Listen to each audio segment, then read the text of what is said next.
Hola, hoy veremos este libro titulado Defensora de los Desamparados, la vida de Elizabeth Fry. La familia de Elizabeth o Betsy, los Gurney, practicaban una forma de cuaquerismo, aunque de una manera más moderna, porque también estaba el cuaquerismo sencillo.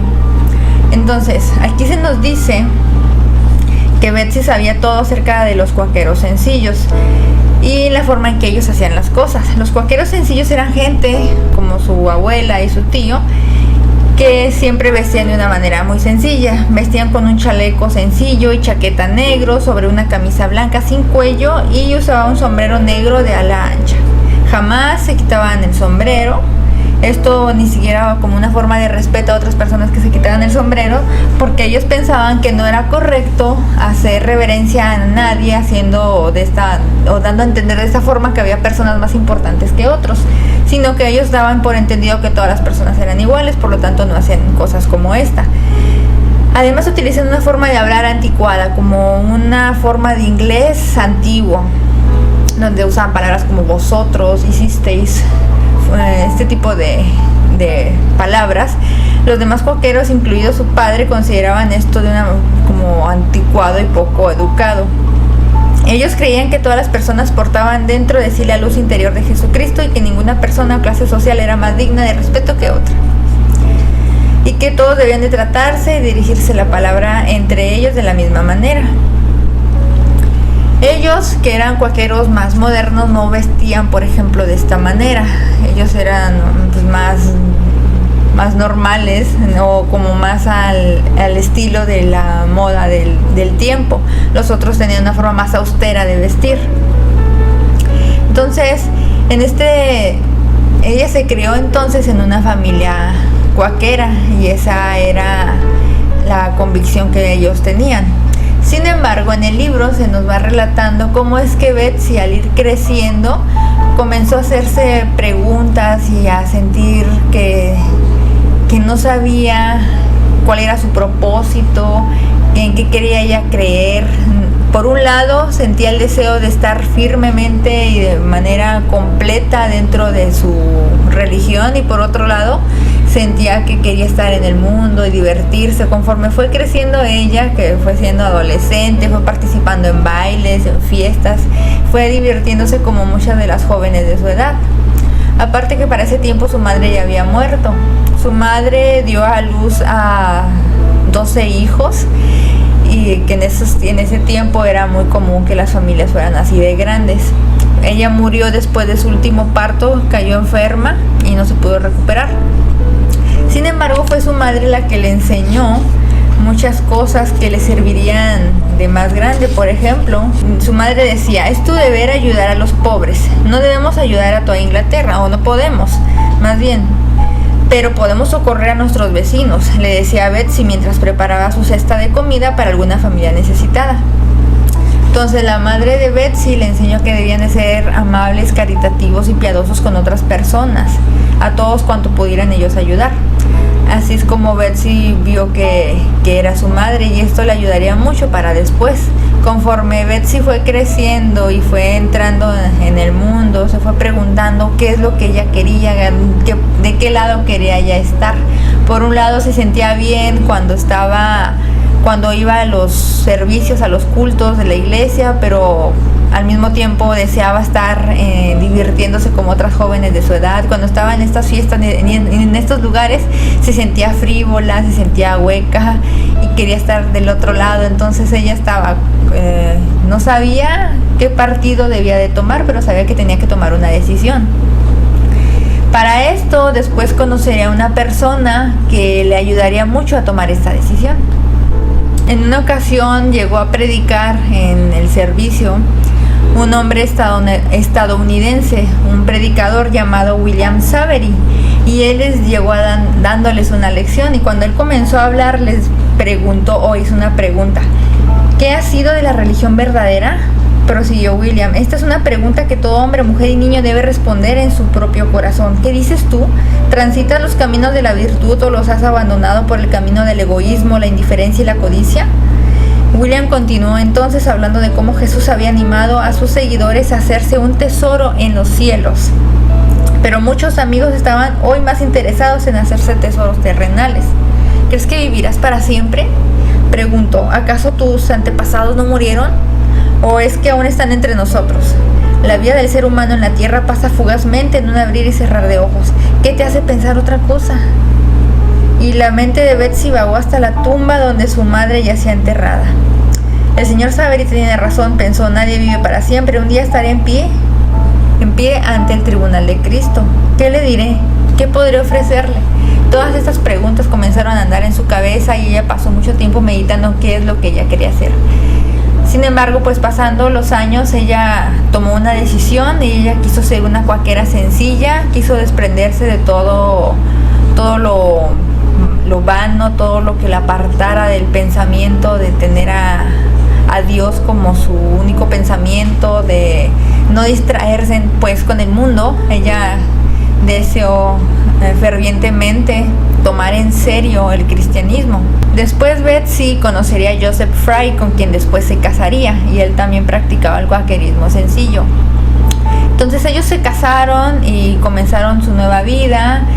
Ella después comenzó a tener hijos y en una ocasión se dio cuenta de las grandes necesidades que había de las personas, primero sus vecinos, personas que carecían de dinero, de comida, que tenían muchas carencias, que pasaban hambre. Ella ayudaba a sus vecinos como ella podía, les llevaba comida, los ayudaba. Después comenzó a hacer una escuela para niños de la calle o hijos de personas muy pobres y comenzó a enseñarlos a leer y a escribir. Empezó a hacer estas obras de caridad.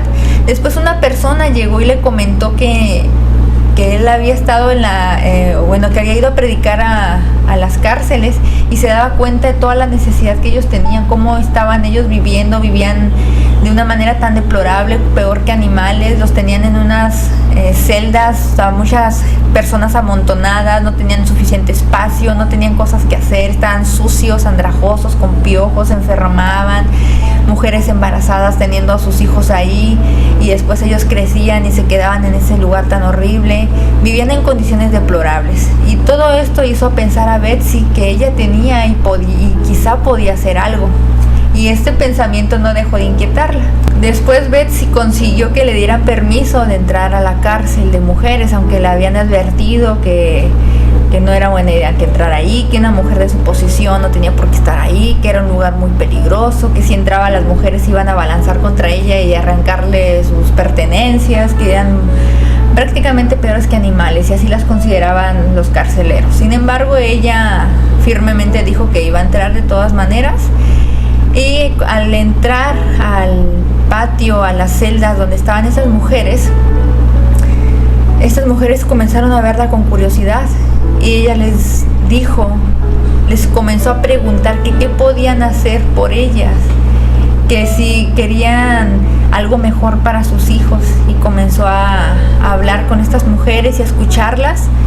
Y ella poco a poco comenzaron a abrirse con ella, muchas empezaron a llorar y a decirle que ellas no querían lo mismo para sus hijos, pero que nadie las escuchaba, que las tenían ahí, que no tomaban en cuenta sus opiniones. Muchas de ellas estaban ahí por crímenes verdaderamente triviales, cosas que no eran para que tuvieran tanto tiempo en la cárcel. Muchas mujeres pasaban años más allá de la sentencia que se les había dado. Algunas estaban ahí porque se habían robado un pan, se habían robado alguna cosa y le dieron una sentencia, pero tiempo después no las dejaban ir de ahí porque tenían una deuda acumulada, tenían que pagarle una cierta cantidad al alcaide después de terminar su sentencia. Otras mujeres eran ahí llevadas por crímenes que verdaderamente eran menores. También se les daban sentencias de muerte por cosas como robarse algo, como falsificar algún documento, pero eran penas de muerte para crímenes que realmente no lo merecían. Aquí dice que Betsy dice: nunca imaginé que pudiera existir algo tan depravado, dijo. La mayoría de las mujeres visten harapos, llevan el pelo enmarañado y están infestadas de piojos. Su piel está ennegrecida de suciedad y sangre seca y carecen de cualquier noción de moralidad. Duermen en hileras de 3 pisos, la primera sobre el suelo de piedra, la segunda y tercera en literas. Al entrar por primera vez el olor es nauseabundo. Entonces todo esto hizo pensar a Betsy que tenía que hacer algo por estas mujeres. Tiempo después de su primer visita, ella fue y les llevó ropa a los niños de las reclusas, fue a llevarles ropa y otras cosas que necesitaban. Después siguió haciendo otras visitas con sus cuñadas, con algunas de sus amigas, pero ella sabía que necesitaba hacer algo mucho más allá de esto. Así que poco a poco, lo que comenzó con 1, 2, 3 visitas a la cárcel y llevarles cosas necesarias, ella comenzó a hacer toda una reforma. El trabajo de la Asociación para la Mejora de las Condiciones de Vida de las Prisioneras de Newgate consiste en proporcionar a las presas ropa, enseñanza, oportunidades de empleo, introducirlas al conocimiento de las Sagradas Escrituras y formar en ellas, en la medida de lo posible, hábitos de orden, sobriedad y laboriosidad que les permitan ser dóciles y pacíficas mientras se encuentran en prisión y respetables cuando la abandonen. Entonces les preguntó a las mujeres que si estaban todas ellas de acuerdo con esto. Entonces Elizabeth Fry se comprometió a mejorar las vidas de las personas más desesperadas de la sociedad, algo que nadie más se había atrevido a hacer. Tras replicar a los que dudaban, si yo no lo hago, ¿quién lo hará? Betsy se transformó en una de las mayores reformadoras en Inglaterra y una de las personas del siglo XIX más amadas por el pueblo. Guiada por sus valores cuáqueros, dirigió sus esfuerzos a mejorar la educación, defender la justicia social, reformar las prisiones y junto con figuras como William Wilberforce y Thomas Fowell Buxton, a abolir la esclavitud.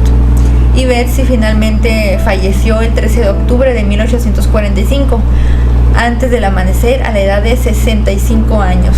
A ella le conocían como el Ángel de Newgate. Muchas gracias por acompañarme con esta historia. Les recomiendo que lean esta historia y que la puedan ustedes leer por completo y conocer más sobre lo que hizo Elizabeth Fry en su tiempo. Y al igual que todas las otras historias, aquí siempre se nos hace una invitación a que nosotros también podamos hacer un cambio en nuestro entorno y en nuestra sociedad.